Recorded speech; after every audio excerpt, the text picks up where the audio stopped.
Hi guys, this is Andy. Welcome back to Lumber.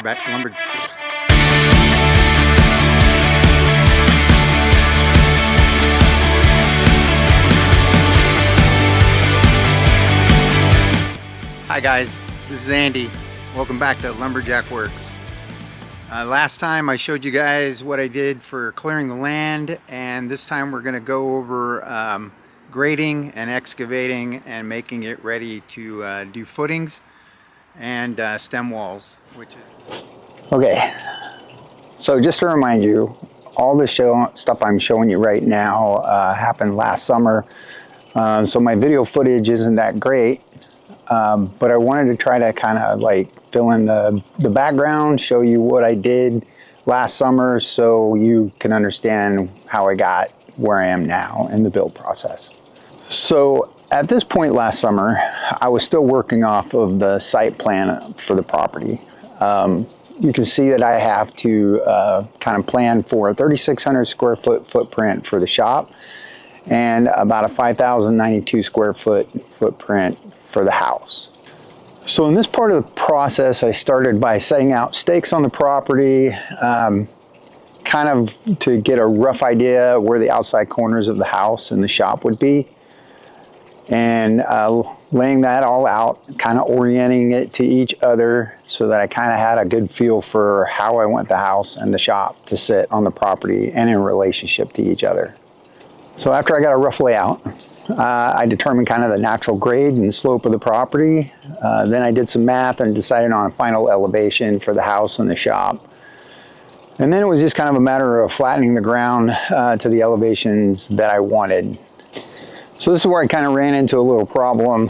When I first started grading, the radiator on my tractor blew, and I had to load it up on a trailer, and I had to haul it about 70 miles away to the local nearest Kubota shop that could get me in to work on the tractor.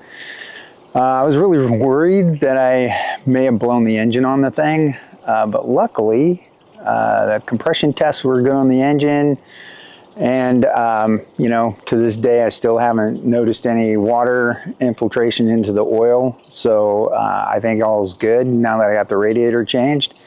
So once I got the tractor back from the shop, I got things were back to normal, and I got back to work. Once all my grading and my elevations were correct, or at least I should say where I wanted them, it was time to start digging my trenches for the footings.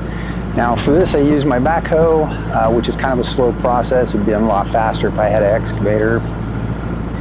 So I started cutting the ground with the teeth on my bucket to kind of break it up, and then I used a 3-foot wide squeegee that I had welded together for the backhoe to kind of flatten out the bottoms and get a nice clean, smooth surface for the bottom of my trenches. Now my trenches I made about 5-6 feet wide.